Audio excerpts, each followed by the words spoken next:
Hello, happy listening po sa ating lahat, sa mga nakikinig sa atin, Sir John. Is Tayo dadako sa 1 Corinthians chapter 4. okay. Pero bago ang lahat, magkaroon tayo ng konting recap dito sa ating bagong book na Corinthians. Okay. Ito ay isa sa mga pinakamagugulong simbahan, na nakikita natin dito sa Bible. Maraming issue. Oo. Kasi dahil ba umabot pa ng 2 Corinthians kaya Actually, madami? 4 Ay, ganun. ang letters Hindi ko para alam sa yun Corinthians. Hindi na lang natuloy o hindi Nawala yung dalawa. Ano kaya yung pangano? Pero- Mag-speculate tayo? Hindi.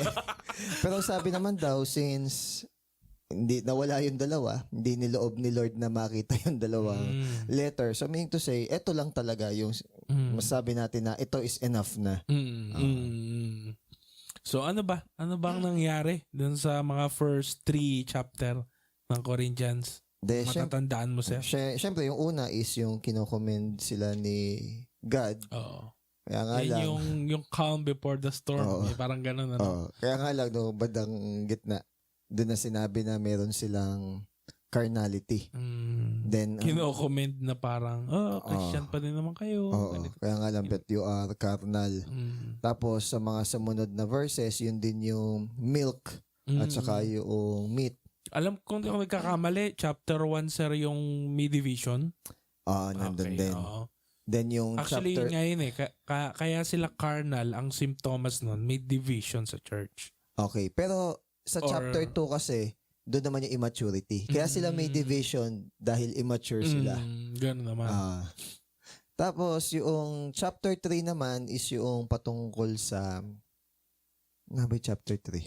Carnality ba? Alam ko, hindi. Chapter 3, yung ano pa rin natin, yung...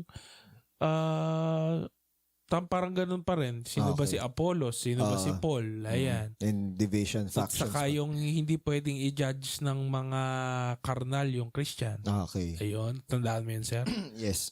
Yung gatas, yun. Yun yung chapter 3. And then kasama din dun sa latter part ng 3, yung God's building tayo. Ayun. Yung last na natin, na podcast natin. Yung binibuild yung foundation sa gold, silver and precious stones. Sa wheat and stuff. Wood hay and stuff. Meaning, yun yung tinitlean natin yun ng the judgment of the believer's works. Okay. Hindi ko pa nakikita na in-upload. Okay, sige. Hindi kasi kanina lang. Kanina ba? Okay, sige. Kanina ko lang in-upload. Okay, sige. Now I understand. Dahil alam mo na mahirap na nag-upload ngayon. Yeah. Yam na. Okay. Saka ngayon lang nagkapasok. Yeah. Kasi Very na good. this. So dito sa chapter 4, tingnan natin kung saan hahantong, Yes. Dahil nakita ni Pablo na may immaturity dito sa mga taga Corinth, mga Korinto. Yes. At dahil nga sa kanilang immaturity, lumabas lahat ng mga hindi magandang mga ginagawa nila. Yes. No? Tulad nga ng pagkakampi-kampi, pagkakabahagi. May kinakampihan silang leader. Okay. Na isang simbahan lang naman sana. May mas pine-prefer sila. Ayan, mas gusto sila, mas bet. Ayan, may mas parang noon sa charismatic days, mga cell tribes, parang may ganon, o ito sa nag-create ng division na hindi ako makikinig dito. Yes. Ganyan. And then, meron din na, lumabas din na parang you ought to, hindi pa pala dito yung you ought to be teachers, Hindi pa dito yan. Pero, dapat meet na sana. Yun, meron dyan. Oo, gatas pa din. Maganda yung sinabi ni MacArthur, kapag daw ang isang church, puro gatas ang pinapakain o pinaiinom, syempre, in a natural or logical way of thinking, kapag ang isang tao, puro gatas lang ang pinapakain mo, kahit na 5 years old, 6, 7, 8, kakaroon ng bone deficiency daw. Okay. May ganun daw. May ganun pala. Okay. So, kailangan daw sa church, kailangan matuto talagang kumain ng meat. Yes. Okay. Ng mga Minsan parang pakiramdam natin, binibigla natin, pero hindi. Hindi rin. Oo. Kailangan, parang disiplina yan. Yes. Pag masyado mong binibi, may ano tawag doon? Repercussion. Okay. Maipasok. Okay, sige. Napakinggan ko kanina ganun kasi ko. Pag minarinig akong word. Magamit. Sige. Sa 4, ano na kayang nangyari? Okay. Unang verse hanggang 1 lang. 1 and 2. 1 and 2. Ituring nyo kaming mga servants ni Christ na pinagkakatiwalaan ng mga mystery ng Diyos. Tama naman, sir, ano? Obligasyon ng mga nagsiserve na maging tapat sa master nila. Okay. Okay? So, May parang may gustong tumbukin dito si Pablo. ganito kasi. Itong mga Corinth Christian is merong low view pagdating kay Paul. So, kumbaga Familiar parang, ba sila? Yes, they have familiarity and meron silang low view of kung ano or sino si maliit Paul. sa paningin nila. O Yes. pwedeng ayaw din nila. Hindi Yes. nila bet. Yes. Kaya nagkaroon ng ako kay Apollos. Yes. Di ba? Parang ganun. Pero dito, medyo pinakita ni Paul yung tamang pag-regard sa Esteem? spiritual authority.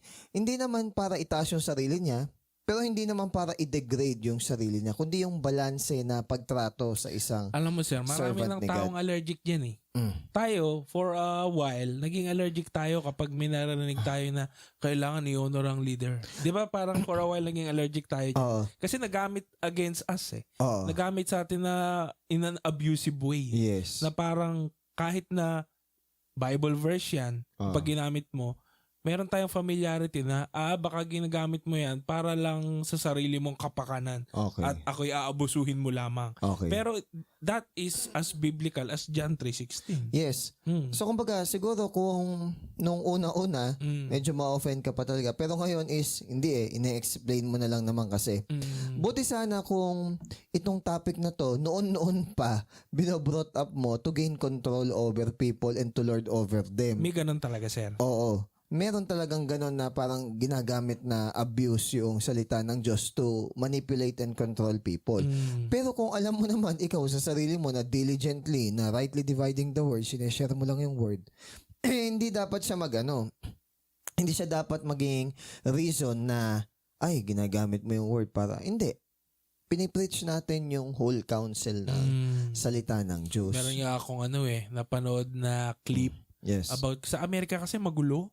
Yung parang madaming yung tungkol sa women, tungkol sa LGBT, madami, di ba? Tapos parang may pastor na na-interview sa isang TV. Yes. Na parang, ako bilang pastor, ang trabaho ko is not for you to feel good, pero para i-rightly divide yung word ni God, kung ano talaga yung gustong sabihin ng author. Yun naman talaga ito dapat. Subjective. Oo, yun naman talaga dapat. So parang, yun naman, ang nakakatawa, sir, yung talaga namang normal na dapat naman talagang yun, wala na sanang tanong-tanong, kailangan pa nating i-pound at i-explain sa panahon ngayon. Kasi nga, nababahiran ng sariling perception, ng sariling feelings, ng sariling desire, yung word ni God. Sa aking opinion, lalo mahirap sa panahon ngayon. Lalo na yung mga tao is woke. Lalo na sa mga bagay na hindi naman talaga makalangit. May isingit ko lang. Meron kasing ginagawa sa Showtime na yung magpasikat. Parang yearly yun anniversary. Meron silang group tapos magpa-perform. So etong si Teddy Juggs saka si Vong, ang pinili nilang konsepto, AI. Okay. Apanood mo na ba? Baka napahaging AI sila. Pero ang konsepto ay parang binuhay nila muli yung mga komedyante ng araw. Sila Dolphy, sila Babalo, sila Redford. And then nagbigay tribute, something like that. Yung napapalit yung mukha nila. Then sa dulo, then iyak-iyak yung mga hurado, yung mga tao, kanyang iba't ibang emosyon. Tapos yung comment nga din nung ibang tao. Tapos parang sabi ni Vice Ganda na parang ang saya na makita ko yung mga heroes ko before na nabuhay dito sa play na ito. Patunay, ngayon kasi ang hirap ng magpatawa. Yun sa yeah, akin. nabasa ko na yung doon pala kinuha yung context na yun. Okay. Oo, parang sinabi din yata ito ni Michael V sa isang award na ano niya, na napanalunan niya, saka sa podcast na isa kong napakinggan niya, na parang sa ngayon ang hirap magpatawa dahil madami ng parang bihasa masyado na, although sa tingin ko yung iba talagang kailangan punahin Okay. for the sake of offensive talaga. Pero di ba yung comedy dati talagang wala masyadong filter. Kunyari yung kay Michael V, parang meron siyang joke na tungkol sa yung bulol siya. Tapos magde-declare. Kung ngayon mo gawin yun, di ba? Tapos pag nanood ka before ng mga comedy, ngayon kaya nila to gawin. Baka cancel sila, di ba? May binabasa ko ngayon yung about sa mga movies, yung may fat shaming, yung meron pa sa mga yung transgender, mga ganon. Kapag ngayon pinalabas yung mga movie na yun, makaka-cancel talaga sila. So, kumbaga, naging very sensitive yung mga tao ngayon. There are pros. Ibig sabihin, may mga bagay naman pros talaga na hindi naman siya dapat gawing biro. Pero may mga some things na outright very sensitive na lang naman talaga. Yung parang may mapuna na lang naman talaga. Kaya siguro sabi ni Vice na parang lately ang hirap yung pasayahin. Hindi, kasi nga diba naban sila. Oo. Well, kaya kayo nasabi, kasi parang dito sa settings ng Corinthians at sa karamihan ng mga churches, parang ang hirap lumugar na. Di ba? Parang mabait ka o hindi, masasabi, gawin mo to. Yun yung sabi ko, bakit kailangan pa nating i-explain yung basic truth ng Bible at kailangan nating budburan ng napakadaming disclaimer sa panahon ngayon? Kasi nga, very sensitive yung mga tao ngayon. And by the way, mamaya sasabihin naman din dito na wala naman masyadong bilang din yung regards o yung opinion no ibang tao. Hindi, kung dito ikaw maganda yun. Dito maganda yun. So dito sir, dun sa unang dalawang verse, parang ni-establish ni Paul kung paano ba i-esteem, i-honor, ba? Pakabig ba siya dito? Ang ginamit niya kasing term dito ay steward. Yung steward dito ay steward or sabihin natin na slave. Ang translation niya ay hyperatas. Pag sinabing hyperatas, under rower. Pero medyo malaya siya. Hindi siya kamukha nung servant na common slave na dulos. Yung parang pinaka-lowly sa mga servant. Ang ginamit niya kasi dito, hyperatas. Though ang hyperatas patungkol kay Christ ay isang slave, pero among slave, yung hyperatas ang master. Gets mo? Ulitin natin ha. Kung patungkol kay God, ang hyperatas ay isang slave or servant. Pero sa grupo ng mga slave or servant, medyo ine-esteem yung hyperatas or yung servant na yon. Hindi para iangat talaga siya, kundi bigyan naman natin ng due respect and honor. Parang sa grupo ng mga lamok, ikaw yung leader ng lamok. Pero kahit anong gawin mo, lamok ka pa din. Sige, ganito na lang para mas makarelate sila. Kunwari sa eskwelahan, magka-classmate kayo pero may tinalagang president sa klase nyo. Di ba minsan pero lahat kayo estudyante, walang exempted. Oo. Kumbaga, sa mata ng teacher, lahat kayo is estudyante. Pero among the students, para magbigay ng order, hindi naman para magmando o magyabang yung president, sundin nyo naman, irespeto nyo naman yung president. Binoto-boto nyo tapos hindi nyo naman irerespeto. So in short, kunwari, tinanggap nyo yan as apostle. Tinanggap nyo yan as inyong, sabihin nating spiritual father. Igalang nyo naman. Kasi sabi nga is, yung mga spiritual father, sila yung nag-look over sa soul ng mga flock. Ang obligasyon daw ng mga nagsiserve ay maging tapat dun sa masters. Yes. Kasi, yun yung primary goal. So, ibig sabihin, ang goal ng isang hyperatas or ng isang steward is i-please niya si God. Equivalent niyan ngayon, sir. Sa panahon ngayon. Mga under shepherd, mga elders. Pastors, elders, leaders. Ang goal nila is ma-please nila si God. Hindi yung tao. Hindi yung tao. Hindi yung kanilang members, members, Bible study members. Kasi kunwari, bibigyan ka ni God ng pera o gamitin mo yung pera niya para ayusin yung company nyo. So, ikaw ayusin mo yung company. Dahil ang gusto mong i-please, yung nagbigay sa'yo ng resources. hindi naman yung mga tao na yun na nagbigay talaga sa'yo ng resources. So, doesn't matter kung mainis sila o magalit sila sa'yo just because pinili mo na i-please si God. So, dapat malinaw doon na hindi yung entertainment ng sheep ang habol natin. Ang habol natin is yung glory ni God. Tama, sir. Yun. Oo, kasi maraming mga churches yun naman ngayon talaga, parang naging marketing na ang nasusunod yung crowd. Yes. Diba? Ang nasusunod kung ano ba ang gustong makita ng mga church ngayon. Gusto ng palaro, bigyan ng palaro. Yes. Diba? Gusto ng concert, bigyan ng concert. Yes. Doon sila maaliw. Ayun. Hindi gano'n. Minsan kini-Christianize pa yung secular. So parang nakakapasok tuloy yung mundo sa church. Sa kabilang side naman, ang gusto naman nila ngayon yung huwag silang ma-offend. Di ba? Gusto naman nila ngayon yung binibaby sila, yung parang ganito. Lagi ko pa rin, hindi naman din pwede. Lagi ko pa rin babanggitin yung, kung di ako sure kung si Zach Punin or si John MacArthur, kung meron daw man tayong pipiling kaibigan, ang piliin daw natin kaibigan is yung tao na nagsasabi sa atin majority ng katotohanan Kahit patungkol masakit. sa atin kahit masakit. Yun daw yung totoong kaibigan, yun totoo yung sinasabi lang sa'yo. Hindi yung fina-flatter ka lang. Oo. Kasi pwede, parang doble kara yun. Yes. Pag ganun. At pag fina-flatter mo, parang tinitikel mo lang yung tenga niya. Minsan nga, parang kapag fina-flatter ako minsan nung tao, alam kong may bebenta to. Oo. Parang ganun may kapalit O yun nga lang, Mars, kamusta?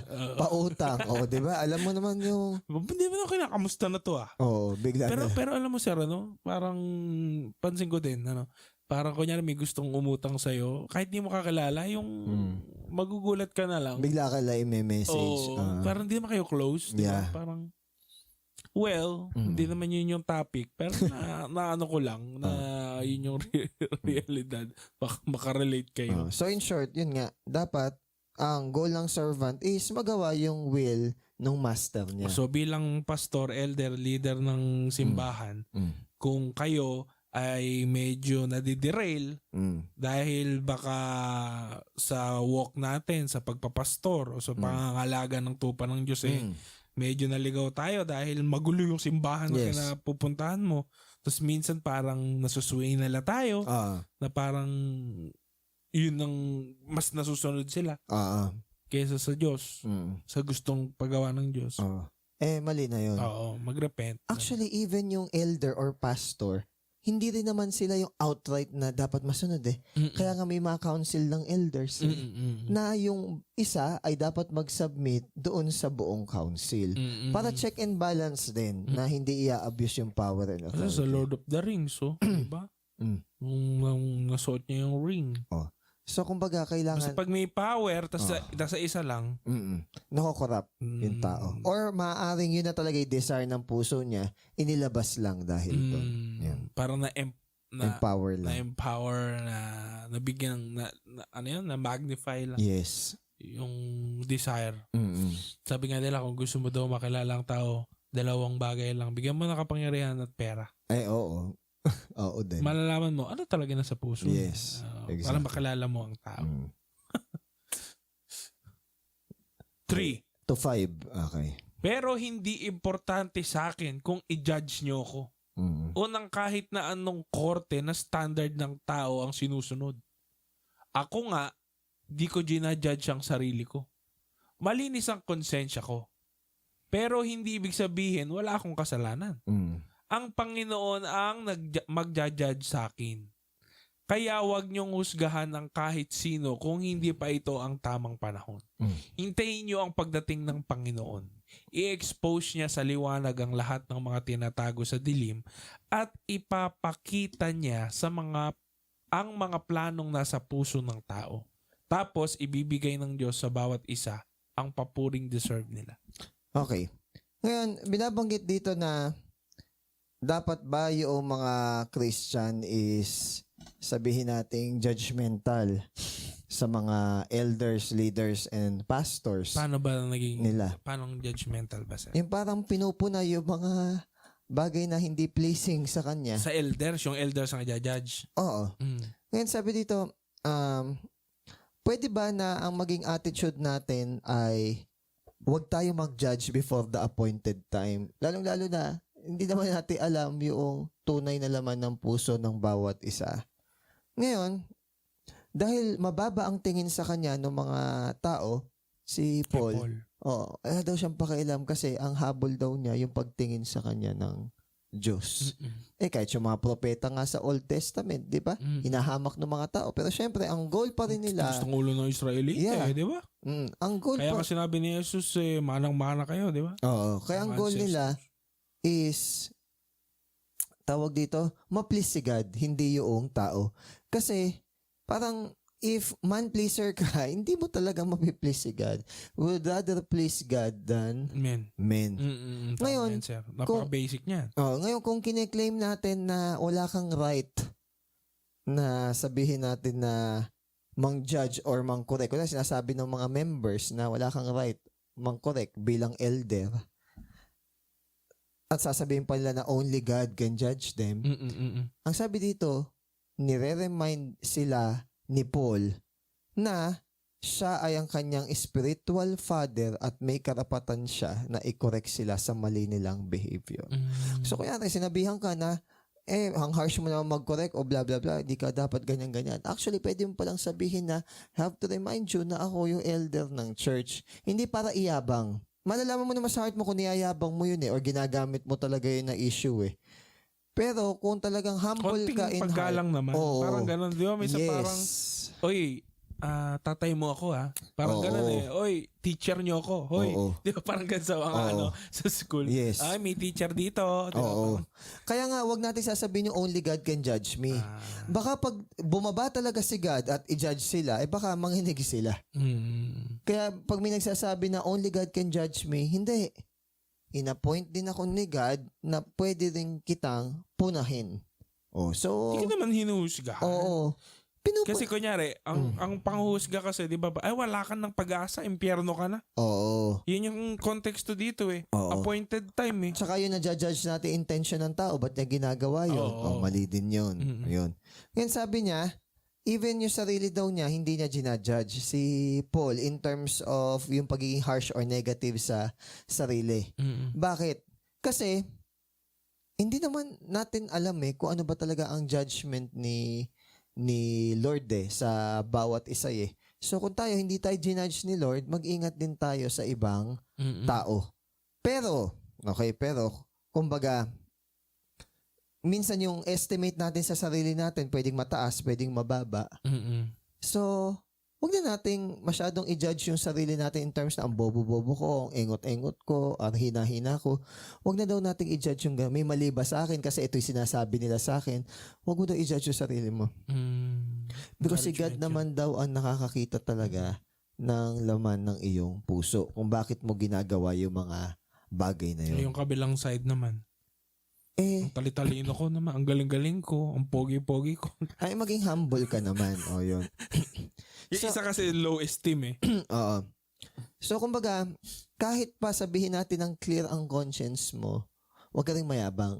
Kasi baka ilantad ni God lahat na nagawa mo sa buhay mo, laman ng heart mo, chambers ng heart mo. Kasi first dyan, di ba? God is greater than our hearts. Oo.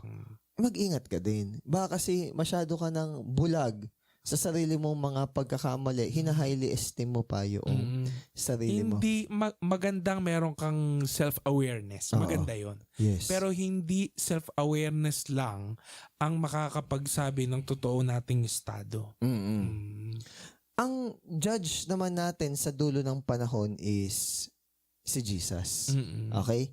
Huwag daw tayong nagja-judge prematurely na as if alam na natin kung saan siya pupunta, kung sa langit o sa impyerno. So, pwede lang natin i-open sa kanila yung idea kapag para yan, maintindihan hindi mo nila. pa yan tinigilan. Ayan. Kasi sinabi ni Jesus, unless you to repent. Diba? So, kumbaga, basic. kumbaga, ine-explain mo sa kanila, hindi mo sila necessarily ginajudge. Kaso nga lang, masakit. Para kasing naging shield na yan ng mga tao na parang ay masakit yung sinabi niya. Ano siya? Religious abuser. Diba? Siya? Spiritual elitist. Ayan na, diba? Ano ka ba naman, brother? Nakorek ka lang ngayon, ang sabi dito, i-expose daw ni God yung laman ng puso natin, even yung mga tinatago nating mga bagay. So, kung si God na nakakaalam ng lahat ng bagay tungkol sa isang tao, pati yung kanyang motivation, 'di ba? Pati yung kanilang sabihin natin na Intent talaga ng intent puso. ng puso. Mag-ingat. Motive. Mag-ingat talaga tayo kung paano natin hinuhusgahan yung ibang tao kasi baka hindi righteous yung judgment natin patungkol sa kanila. So, maging careful din tayo na, alayan, di yan masisave. Huwag tayong ganun. Okay, kasi hindi naman tayo ang nagliligtas ng kaluluwa. Kaya sa pag-share din, hindi yung parang ganun. Kasi kung titingnan mo, logical, hindi naman masisave si Paul eh. Yes. Kasi pungap na ba, mortal na kaaway ng Christian eh. Oo. Kung sa logic ka lang titingin, Oo. malabong masharean to. Yes. Di ba? Ganun eh. Tapos, tingnan mo, anong nangyari? tapos minsan, mali-mali pa namang bigay ng judgment. So, kumbaga, si Paul, para bang hindi rin siya, yun nga, hindi rin siya sabihin natin na masyadong judgmental sa iba. Kasi alam niya one day, yung mga kinatago ng puso mo, aware naman si God eh. Ililitaw niya lahat yun. Mayabang-yabang ka pa na pinagagalitan mo yung ibang tao. Ito laman ng puso mo nung time na yan. Pero dito sir, ang sinasabihan niyang huwag kayong manghusga, yung mga tao sa Corinth. Yes, sila nga. Kasi mataas yung estimate nila sa sarili. Akala na religious sila eh. Minsan yung kanilang judgment pa hindi biblical. So, pag hindi biblical, para bang, ano ba nangyayari ng mga panahon na to? Noong mga panahon na to? Sino ang nusgahan nila? Si Paul? Oo. Para bang, hindi, kay Apollos kami. So, parang minamaliit nila si Paul. Ba't kaya? Siguro, nadidiretso sila ni Paul. Ayaw nila yung harshness ni Paul.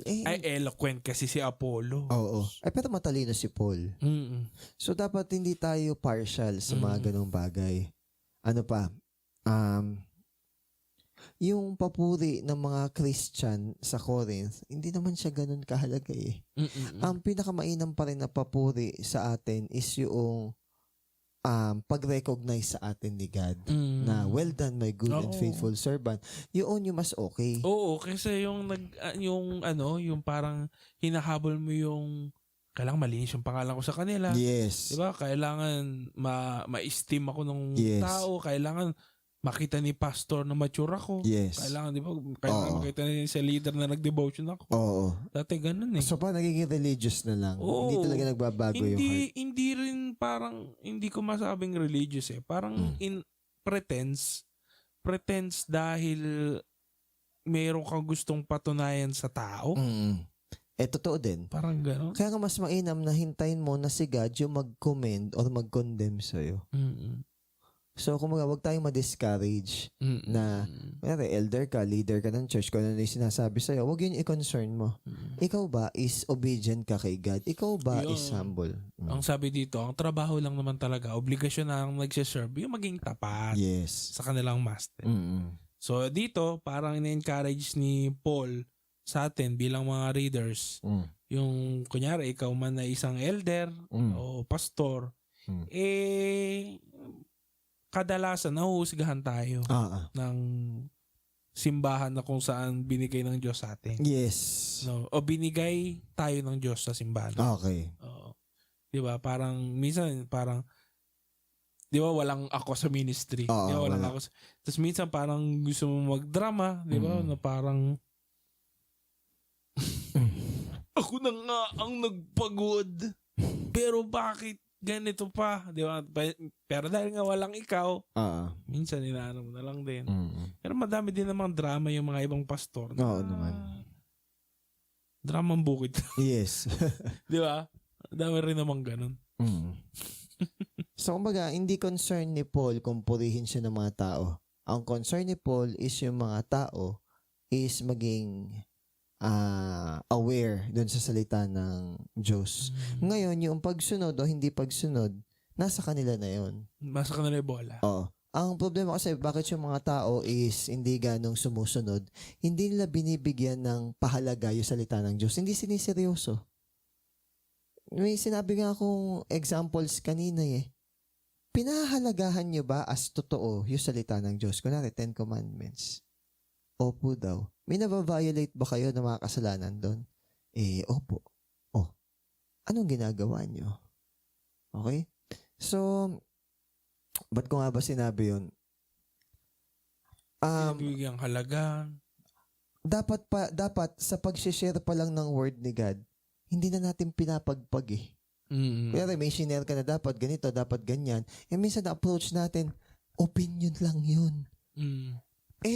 Sabi ko sa mga estudyante ko, kung ganyan ang approach nyo sa pananampalataya nyo bilang isang Kristiyano, sabihin nyo, ay, opinion lang yun. Subjective lang. Huwag na rin kayo magsimba. Kasi, pinipili mo lang kung ano yung opinion at hindi opinion. Mali yun. So, dapat whether okay sa'yo, masakit sa'yo, or magaan sa'yo, kapag pinagsasabihan ka, sumunod ka. Hindi, o kaya kapag merong sinasabi sa'yo na dapat mong gawin, sumunod ka. Hindi sasabihin mo na, hindi, opinion lang yan. Kaya minsan gagawin ko, basahin mo yung verse. Hindi ako to Para pag sinabi niyang opinion lang, yun yung sabi mo. Pero hindi ko opinion yung pinabasa ko sa'yo. Marami na kasing... marami ang ganon. Marami na kasing ngayon, mga counter. Sabi ko... Culture yan, culture. Hindi kaya sinabi ko, binasa mo. Ako ba nagsalita? Hindi, si God.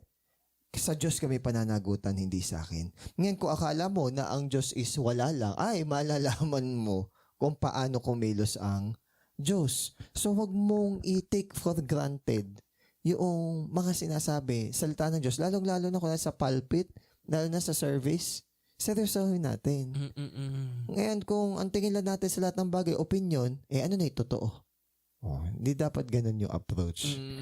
Tapos isik daw natin na yung praise is mula kay God, hindi mula sa tao. Isik natin na ang natutuwa sa atin si God, hindi ibang tao. Bakit ba gusto karamihan ng mga tao mas pinipili nila yung tingin ng madla? Para meron silang approval, meron silang esteem na, ay, okay pala ako. Effective. Ayun. So, kumbaga, parang tumataas yung popularity mo, tumataas yung influence mo. May security ka. Kaya inaalam mo yung sinasabi ng iba. Yun yung gusto mong i-please. Sabi nga, kung people pleaser ka, kung people pleaser ka, hindi ka God pleaser. Isa lang ang pwede mong piliin. Sino ka dun? Ayan. Kaya kumbaga yung mga resa-resa sinasabi ng mga ibang Christian, lalong-lalo na yung hindi naman malalim sa salita ng Diyos, ang masasabi ko lang, madali lang kasing magsalita. Okay? Pero hindi nila natutuwa. Madaling magbigay ng opinion. Kahit wala kang alam, mag-post ka sa Facebook. Diba? Pero hindi nila nalalaman yung mga things behind. Ayan. Mga backstories, yung context. Yes. Saan ang galing, saan nagmula. Yes. Yan. Diyan nag-iibay. Malalaman pa na biblical naman pala yung sinasabi, pero dahil nasaktan ka, bias ka na. Bias ka na. Ayan. Next, verse 6 lang. Ikaw ang lugi. Pag mga kapatid, para sa inyo, in-apply ko ang mga bagay na to sa akin at kay Apollos. Kami ang mga example para maintindihan nyo ang kasabihang sumunod kayo sa rules. Huwag nyong sabihing mas magaling ang isa kesa dun sa isa. 6 lang to. 6 lang. Ang sabi dito, ano ba yung English nung sumunod kayo sa rules diyan? Ibig sabihin, magpasakop kayo dun sa kung ano yung sinasabi. Kasi ngayon parang kapag sinabi to, legalistic Yeah. Sundin natin yung sinasabi ng Biblia. Ang pagiging legalistic is merong doktrina ang tao, ini-impose mo sa kapwa-tao na sundin. Yun yung legalistic. Pero kung biblical naman na inuutos sa atin na gawin yung bagay na yun, hindi yun legalistic. Sinasabi lang natin kasi minsan na legalistic tayo kasi napagalitan tayo ng tao Pero ang totoo, hindi siya legalistic. Si God mismo ang Ulitin mo nga sir, define natin legalistic. Pag sinabi legalistic, ini-impose mo yung katuruan ng tao para sundin ng ibang tao. Doctrines of men. Yeah, normally hindi siya biblical. Or tulad ng kunyari yung mga legalistic.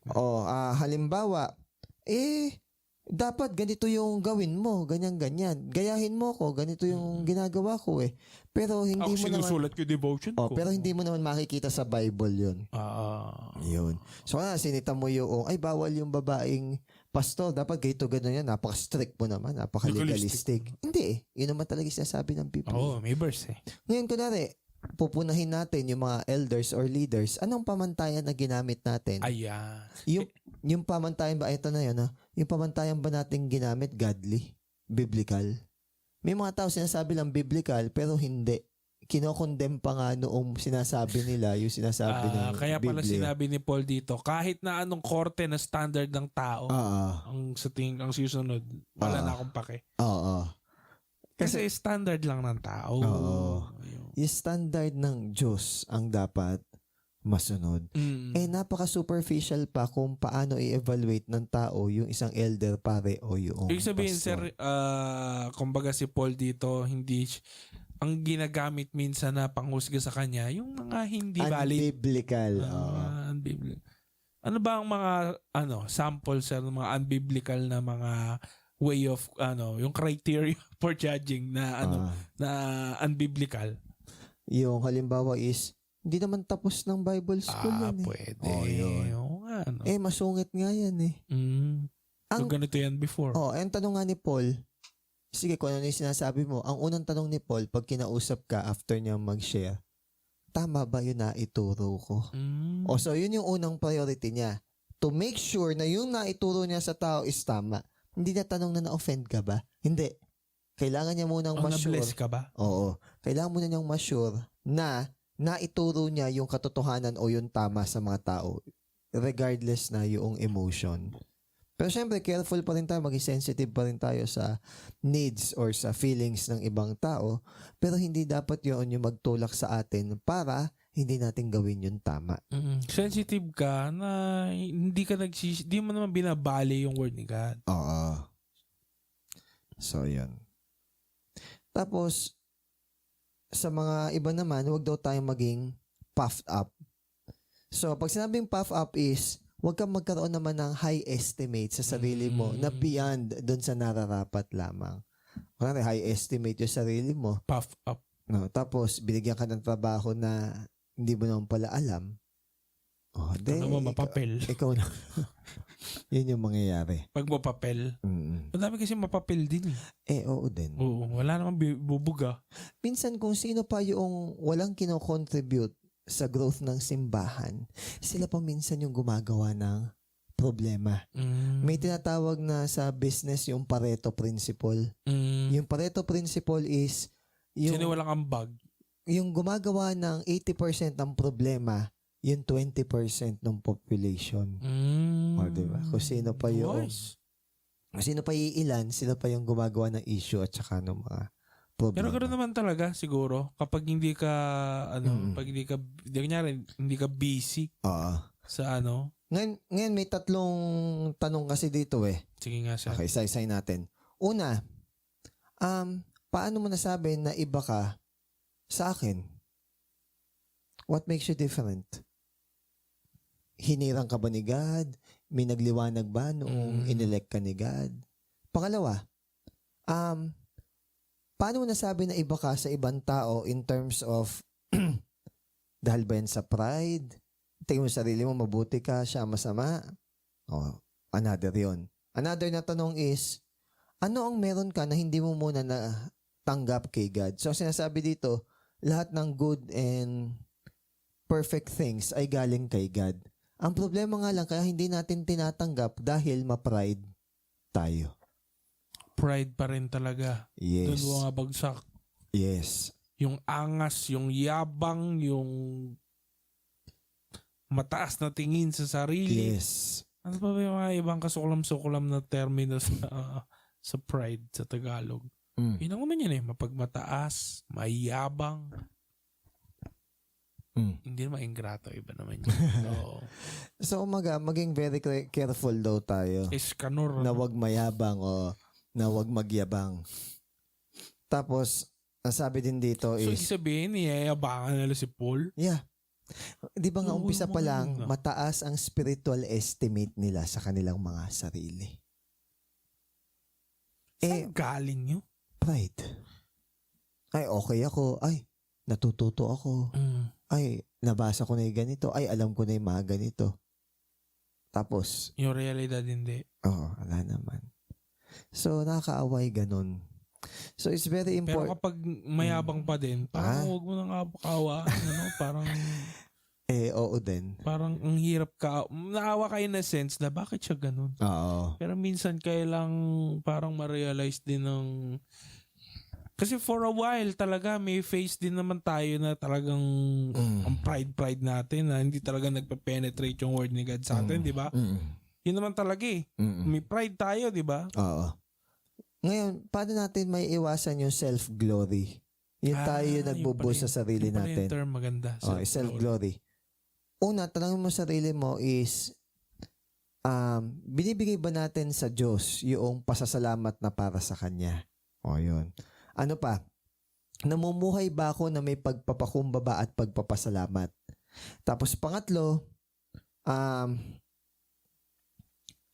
dahil alam ko na ako lamang ang tumanggap sa Diyos, anong bagay ang kaya kong ibigay sa Kanya? So basically, wala. Kasi, greater si God sa atin. Wala tayong pwede ibigay sa Kanya na hindi niya mas kayang ibigay sa atin. No, nagsusukli-sukli lang tayo. Yes. So, sinasabi lang dito is, there is nothing good in us. Walang mabuti sa tao. Not until kumilos ang banal na espiritu sa buhay natin. Yeah, magandang study yon kapag na-receive talaga natin wholeheartedly. Hindi lang sa isip. Kasi may yabang pa tayo na no one is righteous, not even one. Pero ako mabait ako diba? Pero ako hindi ako tulad nito. Actually, wala naman daw problema kung hindi mayabang o ma-pride yung isang tao. Pero doon parang yun yung first step, no? Kasi kung ma-pride ka, hindi ka magso-sorry, hindi ka magre-reach out. Pa-pride sayang naman na tayo hindi ka makakapag-repent, sir. Yun. Hindi ka makakapag-repent pag may pride. Bihira na makapag-repent yung ganun. Kasi parang ayaw mong tanggapin na mali ka. Kasi yun yung essence ng repentance eh. Change of mind. At i-acknowledge mo first na ikaw is mali, nagkasala. Pero kung walang ganun, mahirap, no? Sabi nga ng isang matandang preacher, yung true confession daw is taking full responsibility ng ating kasalanan. Yung hindi natin bine-blame yung ibang full responsibility. Toxic naman pag ganun eh. Hanggang doon lang, Brad. May 7 pa? Wala na? Ay, binasa mo na yung 7. Hindi pa. Ay ba? Sige. Sino bang nagsabing mas mahusay kayo kaysa sa iba? Ayan. Di ba lahat naman ng bigay ng Diyos ay bigay ng Diyos sa inyo? Okay. Bakit kayo nagyayabang ngayon as if hindi binigay sa inyo ang anumang meron kayo? Ayan. Ayun yung parang sinabi mo kanina. Oo. Nagyayabang sila na as if na, di ba sa umpisa pa lang, ang tingin lang sa sarili nila, they are spiritual, but they are not. Meron silang mataas na estimate sa sarili nila. Di nila alam, meron kaming fellowship ni God, nag-grow ako. Pero hindi naman maayos yung relationship mo sa ibang tao. Ayun yung parang nung sa verse. Natanda mo yung nakaraan na 3. 2 ata yun. Natanda mo yung nakaraan na sinasabi mo na okay kayo ni God. Hindi nga maayos yung relationship mo sa ibang mga kapwa Christian. So meaning to say, hindi talaga kayo okay ni God. Kahit pa sabihin mo na ay okay kami ni God, hindi nga. Kasi kung talagang okay kayo ni God, walang ganong problem na makikita dito. Yan. Nag-ano ng symptoms. Yes. Nagkaroon ng symptoms. So kumbaga, ang problem dito sa part na to is pride. Yung sa imbis na gusto mong kaawaan yung isang tao, ang kailangan dito i-rebuke. Kasi matigas yung ulo eh. Mayabang na, ayaw pa magpakorek, may preference pa, hindi pa ino-honor yung kanilang apostle. Sabi, yes, mas mababa ako sa Diyos, pero ako ang tinalaga ng Diyos bilang inyong tatay na magre-remind sa inyo. If yung bagay na yun hindi nila kayang tanggapin, they are actually violating yung pinag-uutos ng Diyos regarding dito. Ayan na, example ng Corinthians. Though hindi naman natin sinasadya, ang nakaka-amaze lang, parang sumasakto yung mga tinuturo dito na, ba't ba kasi kailangan may preference? Di ba? Siguro natural sa tao, sir. Yun naman yun. So tingin ko natural sa tao magkaroon ng preference. Ang dapat talagang gawin ng Christian, tanggapin yun na may preference talaga ako, pero doon mo i-apply yung di-deny mo yung sarili. Yes. Exactly. Kasi once na nag-stop kang mag-deny, tas tawag dito, nag-rule na is yung ating feelings. Wala na. Kasi nga hindi ka na nag-deny. Kaya nga ang tanong dito ni... Yun yung sabi ni Kuya Jong maganda. Yes. Na sa atin naman, di ba parang may mga personal tayo, mga disagreements, pero may allowance. Yes. May allowance tayo sa ganun.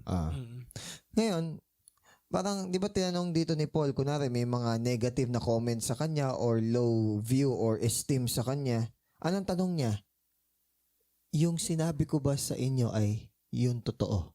Yun ang una niyang tanong. Kasi yun naman ang goal eh. Kapag kinokorek mo isang tao totoo ba yung sinabi ko sa'yo? Regardless. Regardless kung na-offend ka, regardless kung di mo feel, regardless kung hindi mo gusto yun ang kokorek sa'yo. Maganda rin. Regardless kung nag-intro ka ba, o di ba? Regardless kung paano mo siya na... Yes, regardless. Ang tanong muna, totoo ba yung sinabi sa'yo? Again, ibang issue na kung masungit, ibang issue na kung sabihin nating harsh. Iba yon. Ang tanong pa rin is, totoo ba? Again, ulitin ko na naman to. Nari, may estudyante ko na nangopya, sinumbong siya ng classmate. Sabihin nating sip-sip daw. O de, di umano. Ngayon, nung sinita ko, sinabihan ko yung sinumbong, sabi niya, isip-sip po kasi sir yun blah blah blah, ganyan. Oo, kaya ako sinumbong kasi sip-sip yan. Hindi, ang tanong ko lang, sige, hiwalay na issue muna kung sip-sip siya or nang fa-flatter siya or whatever. Yung ikaw muna, yung ina-accuse sa'yo, totoo bang nangopya ka? O di syempre, papalag pa yan. Hindi. Nangopya ka ba talaga? Opo. Yun yung kailangan mong i-address. Kaso Brad, sa sarili mo. Kaso Brad, ito ang problem kasi dun sa ibang mga taga-Corinth. Bulag sila sa sarili nilang pagkakamali. Kaya ulitin ko ulit, sabi ni John MacArthur or ni Zach Punin, I think John MacArthur, ang totoong confession daw ng kasalanan is to take responsibility na mali ka, na nagkamali ka. Huwag mong i-blame na kasi childhood trauma. Ay hindi kasi pinagkaisahan nila ako Ay hindi kasi binetray ako hinurt ako chismisan ako Hindi. Makita mo muna na mali ka. Ngayon kung sinasabi mo na nagrepent ka, dapat ikaw ang unang kakitaan ng humility at pag-reach out sa mga brethren. Kasi tignan mo to Sino ang mature dito? Si Paul. Sino ang nag-reach out na una? Si Paul, siya sumusulat Ay, ulitin ko. Sino ang tama dito pala? Si Paul. Sino nagrabyado? Si Paul. Pero sino pa rin na nag-reach out? Si Paul. Kinakitaan ng humility. Now, if you are saying na talagang nagrepent ka, pero hindi mo naman inaayos yung relationship mo with God, hindi mo inaayos yung atraso mo sa ibang tao, tapos pinagtatagal mo pa. Hindi. Baka nga sila nga kasi, di nga nakikita may atraso. Kaya hindi totoo, sorry, na nagrepent ka. Kasi sabi sa Bible, kailangan may kinakikitaan na fruit ng repentance. Kaya pinagsasabihan dito na, di sige, bahala kayo kung ano yung gusto nyong tingin sa akin. Pero as for me, sasabihin ko sa inyo totoo. Kung sasabihin nyo na si God lang ang pwedeng mang-judge sa inyo, kailangan ko i-remind kayo na tinalaga ko na tatay para sa inyo para pagsabihan kayo. So ano na lang to, hayaan ko na lang kayo na ganyan yung pag-uugali nyo and then pumunta kayo Tapos sa dulo, only God can judge me. Sabog tapos kayo. ginudge ka talaga ni God. Tapos yung judge niya is, syempre, kung si God is... Tapos si God naman sabihin, Paul, kaya nga nandiyan ka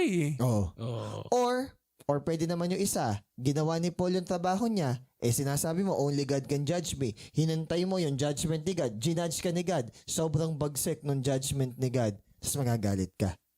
Doon natin minsan sa dulo marirealize na wala pa pala yung kay Paul compare sa yung totoong judgment ni God. Kasi pati yung heart and intention natin naked i-judge din. Naked ka dun. Kung nagpapalusot ka, kung talagang pa-victim ka, kung talagang ganito, ganyan ka, i-judge yun lahat ni God. And by the way mag-ingat din tayo.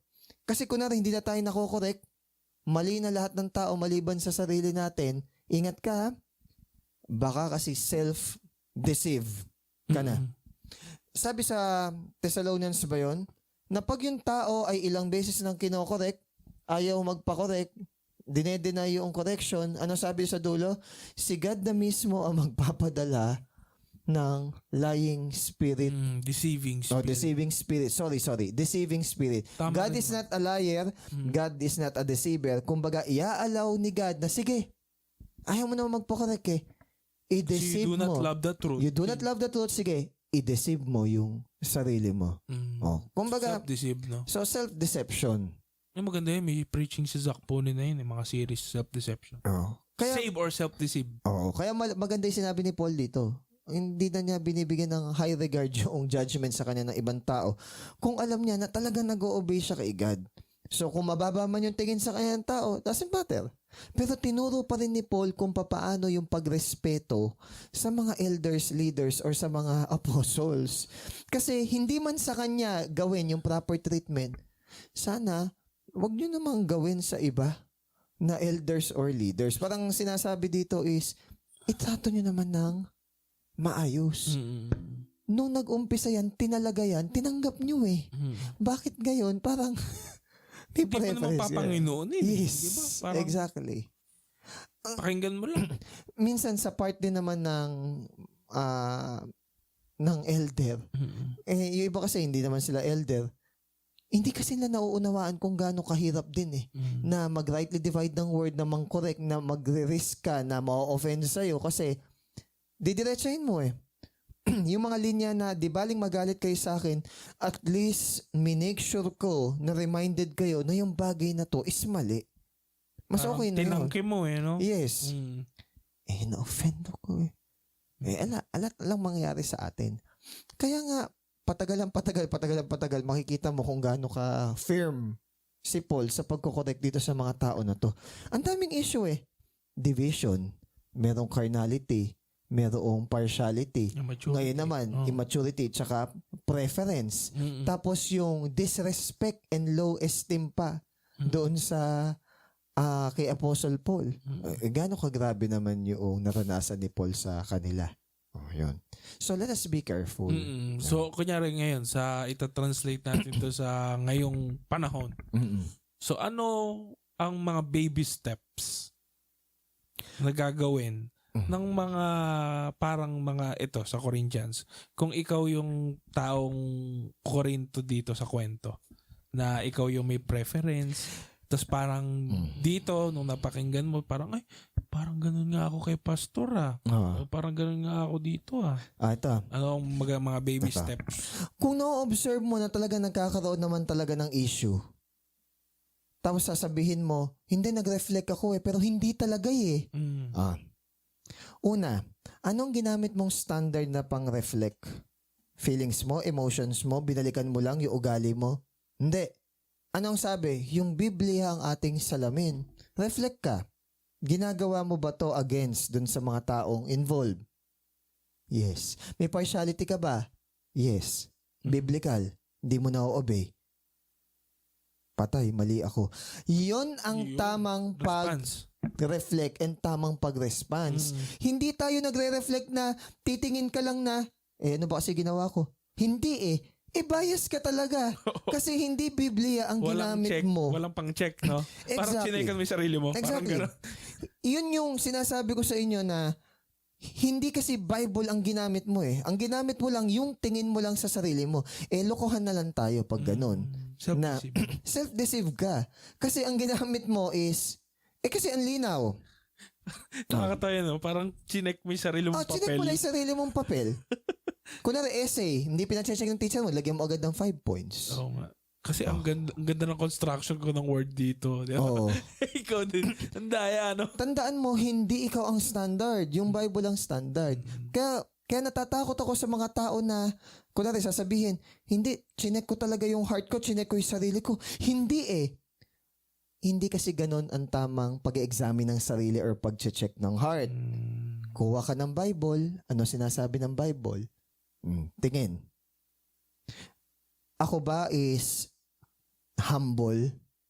Ano ba ibig sabihin ng humble? Yung nagpapakorek, teachable, Ganon ba ako most of the time? Nasasabihan ba ako na hindi nagpapakorek? Oo. Baka nga oo hindi. Lalo na kung may mga tao ding nagsasabing nakakapansin. Oo. Pwede rin yun, ano? Oo. Anong ginamit na checklist? Bible. Hindi yung hindi talaga eh. Oo, sa tingin ko wala eh. Sa tingin mo. Ayun yung sinasabi na dinedeceive mo talaga yung sarili mo. Kailangan alisin mo yung superficiality ng tingin mo dun sa salamin na yung Bible. Magandang salamin yung Bible. Yun naman talaga. Kasi kunwari, binabasa mo, magpatawad kayo. May maisip ka eh, napatawad ko na ba lahat? Pwedeng yes, pero may kaunti pa rin na sabihin nating puot. Ay, hindi ang puot. Asar sa mga particular na tao na to na medyo hindi mo pinapansin. At least honest ka. Aware ka na talagang ginagawa mo yun na hindi mo ganong pinapansin. Magandang simula yun. Magandang simula. Ngayon, yung kunwari sasabihin mo na, hindi, ganito, ganyan. Again, kung lagi ka may justification sa lahat ng ginagawa mo, it doesn't make you right. Dahil ang nag-justify na sa sarili mo, ikaw.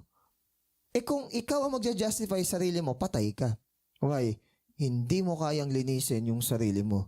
Ang justifier lang natin is yung Diyos. Kung si God ang justify sa atin na, ay hindi, malinis yung intention niyan, ay hindi, yan talaga yung purpose niya, ay hindi, yan talaga yung salita ko na pinagkatiwala ko sa Kanya. O diligtas ka, kahit sabihin pa ng mga tao na, hindi ganyan yung ugali niyan eh. Si God pa rin yung final authority. Sa Bible. Yun yung unang step.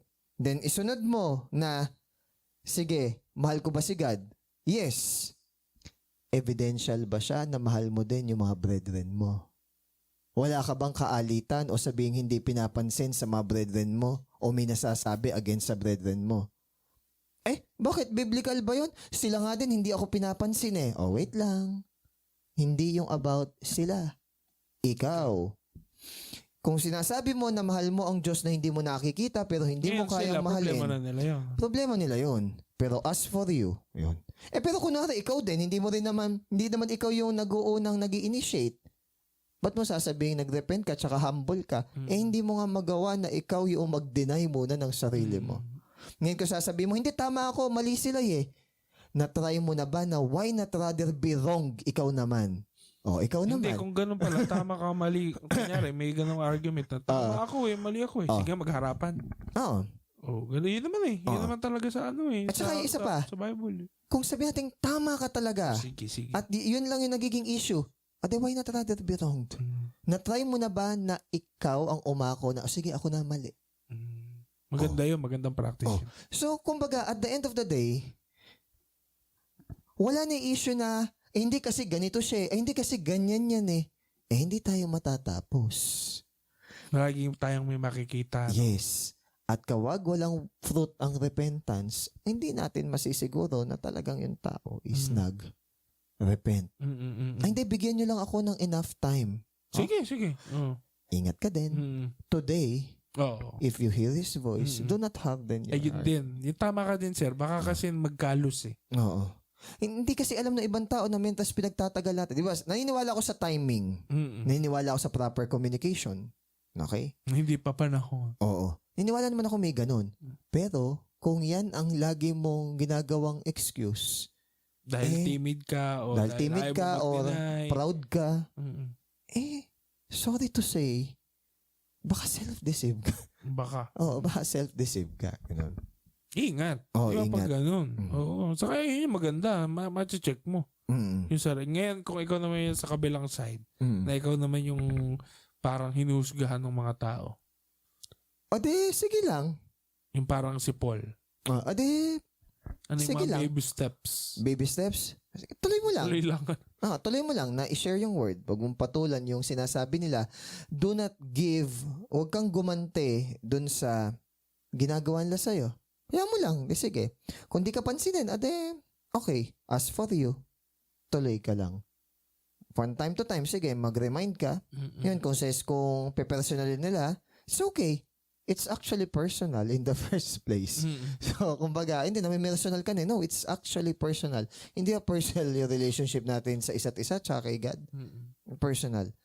Hindi ito trabaho lang. Nagiging issue lang kapag sa tingin natin, yung preference natin mas mataas sa commandment ni God. Doon lang nagiging issue eh. Pero kung mas mabigat yung commandment ni God, hindi na... Mag-obey lang lahat. Oo, reference. Kung magde-deny lang lahat. Yes. It is either we are obedient or we are disobedient. O ngayon, after marinig nung ganitong mga sharing at talagang matigas yung puso natin, ingat ka. Baka sa imbis na lalo tayong nabobroken unto repentance, baka na-harden yung heart natin, mas lumalaki pa yung pride natin. Minsan bulag tayo sa sarili nating pagkakamali eh. Kailangan makakita eh. Kailangan minsan nagisingin. Kaya nga sunod-sunod. Ito, medyo nakakapanlumo kasi correction ni Paul eh. Sunod-sunod na chapter eh. Puro yung mali. Inistim pa niya, no? Kaya ko na magsasabi na puro yung mali nila, puro yung mali. Ito yung example na ito, puro naman yung mali yung ina-address. Pero, tinuturo din ni Paul kung paano yung tamang gawin. May way out. May way out. So, yun lang. Sana yung glory ay kay God. Tayo, kung tayo nagpipreach at may mga sinasabing gano'n yung ibang tao sa atin, Faithful. Okay lang. Pero kapag ang ginagawa na nila ay dinidisturb na nila yung peace ng fellowship ng brethren, that is something to be addressed talaga. Kaya nga ito, sinulatan ni Paul yung taga-Corinthians. Magsulat na rin kaya. Letter sa Kabanatuan. Letter sa Santa Rosa. Sa Toros. So yun. Yun Guys, lamang salamat. po. Sige.